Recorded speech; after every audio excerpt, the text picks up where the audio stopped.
Okay, I just want to first thank everybody for coming out. This last year has been kind of a whirlwind of me finding out, learning a whole bunch about my body, my fitness, and diets and workouts, and I really want to share a little bit about that with you. As Bill stated, I'm a graduate of Angelo State University, graduated 2007 with a business degree. I'm currently working at Carter Boyd & Liston as a legal assistant. I work part-time as a research assistant for Advantage Realty, and I own a small cookie business called The Occasional Cookie. And I came up with that name because it's cookies that I can literally make for any occasion, but because they're not exactly healthy, they should only be eaten occasionally. So I came up with the name The Occasional Cookie. This year I've competed in 7 fitness competitions, and I've placed in the top 5 meets. I'm the Texas Shredder overall champion.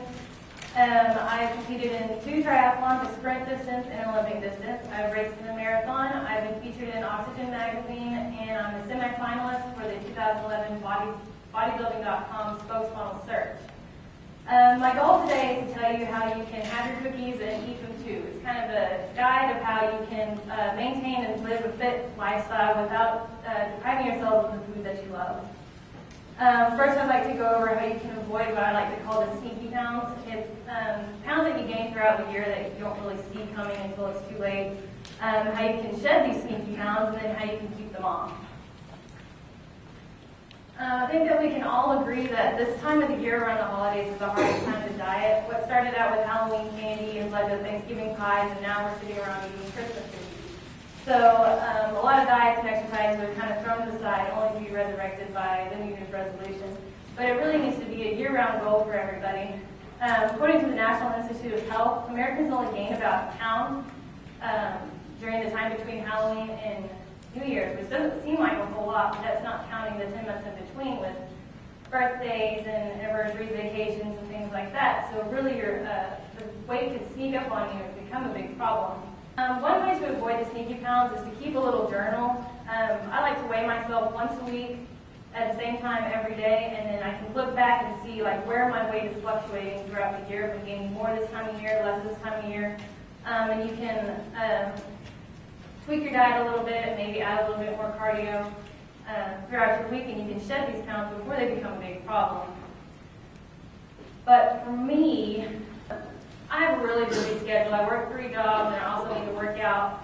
So I don't have time to keep a journal or count my calories or cook these elaborate gourmet meals that are healthy for me. So I just kind of stopped counting calories. You're supposed to eat about 2,000 to 2,500 calories per day, depending on your gender and your activity level. So I've kind of devised this little example of a typical day of eating, which may not be too far-fetched from an actual day of eating for most Americans. Your breakfast can consist of eggs, bacon, a biscuit, a cup of coffee, and that's about 660 calories. Your healthy lunch at Subway is going to be a sandwich, chips, and a Coke, and that can easily add up to about 740 calories. Throughout the day, if you're feeling snacky, you might grab Coke, get some chips from the vending machine.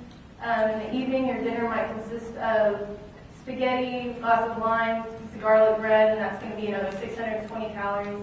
And then if you have dessert, you can add another 250 calories. And if you're eating out for any of these meals, with the exception of Subway, you can easily add another 500 calories to your diet, or to your total caloric intake, because restaurants aren't going to serve you portion-sized meals.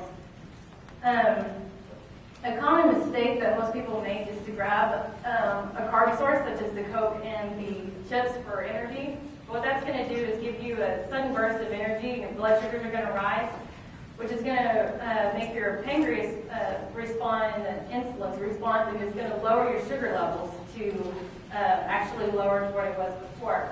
So you're going to feel a new energy low, and so your natural response is going to be to grab another Coke or another bag of chips for a snack.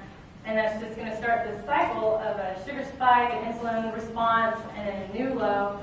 And eating like this can lead to obesity, food addictions, chronic fatigue, and it's going to release the sleep hormone called serotonin, which is actually going to make you feel unmotivated and tired. So you're certainly not going to want to eat or go work out after a day of eating like this. So because I don't have time to eat, to count my calories and keep a food journal, I've just changed my diet to a clean diet. A clean diet is anything that's found on the food pyramid. If it comes prepackaged or in a box, it should be off limits. If it's not found on the food pyramid, it's not food. When you eat clean, I like to eat every 2 to 3 hours.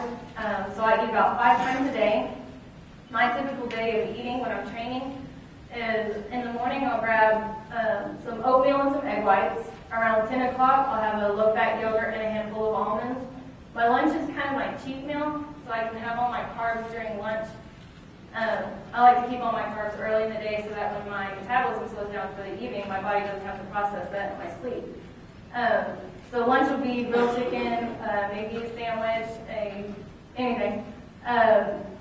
My 3 o'clock will be another snack, and it might be a protein shake. It could be a handful of vegetables and fruit. And then 10 o'clock, my last meal, which is my dinner, is going to be a lean meat and a green vegetable. So I can have grilled chicken, tilapia, salmon, and either asparagus or maybe some broccoli. And it's important to drink a lot of water when you're on a diet like this because it's a high-protein diet. So in order for your kidneys to process all this, you need to drink a lot of water.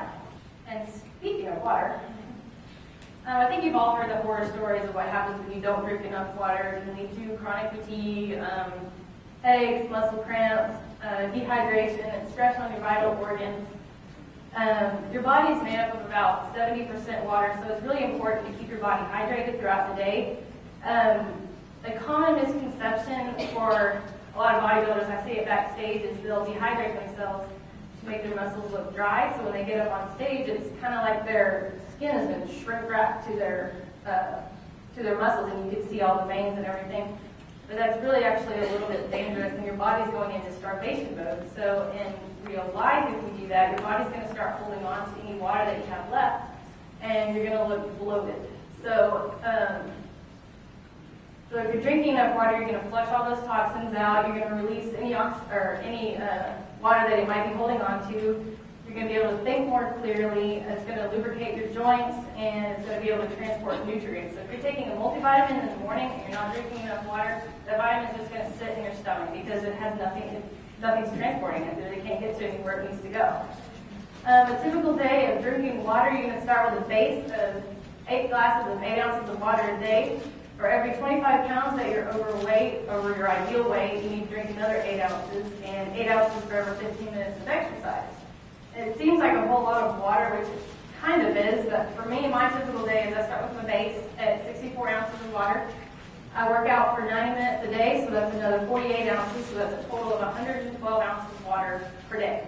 And it's kind of a lot, but what I've done is I break it up. I start in the morning, and every hour I'll chug. I like to drink out of those water things. I don't know why, because I can squeeze it and it seems like it goes faster. But I start in the morning and I just break it up throughout the day, and then I quit drinking my water about 8 o'clock at night, and then I'm done. Now, how you can eat your foods without feeling deprived is to make simple substitutions. And you can probably pull the old switcheroo with your family, and they may not even notice. With regular pasta, like these are just a few examples of what I've traded in that I don't even mind the change. I kind of actually like the change. I think some of it even tastes better than the regular. Whole grain pasta, if you want ground beef, I switched to ground turkey. I don't even really eat red meat anymore. I'm always eating ground turkey or chicken or fish or something like that. I've traded white rice, brown rice, white potatoes, sweet potatoes, processed peanut butter. I've gone to the all-natural peanut butter with the oil that kind of sits on top that you have to stir. Salad dressing, sometimes I can't have salad dressing, depending on the restaurant. If they don't offer a low-fat salad dressing, I'll just squeeze a lime on top, and that's actually really good. And of course, the Diet Cokes to the water or the Crystal Light. I have to drink Crystal Light because I think water is bland and I get bored really easily, but you should probably know that, or you probably already do know that Diet Cokes and Cokes are actually kind of a toxin to your body, and when you drink Cokes and Diet Cokes, you're actually putting carbon dioxide directly into your bloodstream. So if you've ever drank a bunch of Cokes and you go to the gym and you notice that your muscles are crampy or you're out of breath, okay, I'm not a nutritionist and I'm not a trainer, and I'm proud to say that I've never used either. I've learned everything about weight loss and bodybuilding on bodybuilding.com, but the mistake I did make was I used a diet that was specific for somebody else, and every body is different. So what works for one person may not work for another. When I was training for the Texas Shredder, I was on a very strict diet. Everything was laid out kind of right in front of me, like there was no room for cheats, and at 3 o'clock I was eating this, 10 o'clock I was eating this. Like it was very strict.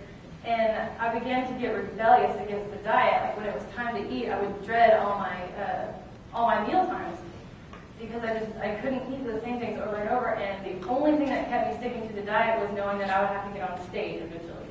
But for real life, like that's not plausible. That's not a plausible workout. I mean, a diet. So you have to give yourself a little room for wiggle. And I like to give myself cheat days. And if I eat clean and follow the food pyramid throughout the whole week, then on the weekends, I can have whatever I want. I can have my little cheat days. When I started my second show, I added some cheese into my diet, and I actually noticed that I felt better, and it didn't really affect my physique any. Or often, it's because you don't have enough oxygen in your bloodstream. It's just carbon dioxide. Because a strict diet won't get you in shape, and dieting and hard workout won't make you healthy. Both need to coexist to live a healthy lifestyle. Your workouts should consist of you should be working out 3 to 4 days a week. When I'm training for a show, I work out 6 days a week for 2 hours a day. But for the average person, just a quick workout, 3 to 4 days a week is fine. But I want to break it up into like 3 categories. Like you should start with a warm-up. And a warm-up is going to warm your body that you're fixing to go into a strenuous workout, and it's going to warm up your muscles, and it's going to prevent any injuries. And that stage is going to be the weights. And I know a lot of girls shy away from lifting weights because they think they're going to end up like Arnold Schwarzenegger. But I'm going to get my head out of the way. This picture right here is me working out 6 days a week, 2 hours a day. And I lift heavy. I lift as heavy as I can. I lift to failure. So if that's not too muscular for you, then you're probably not going to work out 2 hours a day, 6 days a week, lifting super heavy. So that's what super heavy lifting workout, lifting weights looks like. So you don't have to worry about looking like a man. It's physically impossible for a woman to look like that without being on some sort of illegal supplement or a strategically planned out diet that's probably given to you by a doctor. And it would probably take many more hours in the gym. But when you lift weights, I work out at Gold's Gym, and when I first walk into Gold's Gym, it's very overwhelming. There's treadmills lined up one wall, and then weight machines, and then everybody in the gym that looks like they know what they're doing. So your first thought might be that everybody's looking at you, they're judging you, they're making sure you're doing it wrong. But if you go in with a plan, it really helps to not get intimidated and just walk right back out the door. I got on bodybuilding.com, and they have a little section where you can search different workouts. Like I would search triceps and biceps if that was going to be the day that I would work out. And they'll show you videos, so you can see the videos and you know that you're not doing it wrong because they're showing you exactly how to do it. So I would write down everything that I wanted to do, and I would go into the gym. I had my plan. I would get my things done at the gym, and then I would be done. And I didn't have to worry about someone or thinking that someone's looking at me. You also want to lift heavier than their body is used to lifting. I like to do 3 sets of 12. I do 6 exercises on each body part. So if I'm doing triceps, I'll do 3 biceps and 3 triceps, and I'll do 3 sets of 12. And on the 12th one of each set, it should be a little bit of a struggle to make sure you're lifting enough, heavy enough weights to actually get a good resistance. And you also want to make sure that you hit all the body parts. If you go into the gym, you might notice that some people are kind of built like a triangle, and that's because they're working a lot of their shoulders and a lot of their biceps, but they're not hitting their legs very well. So you want to hit all your body parts to keep your body proportionate.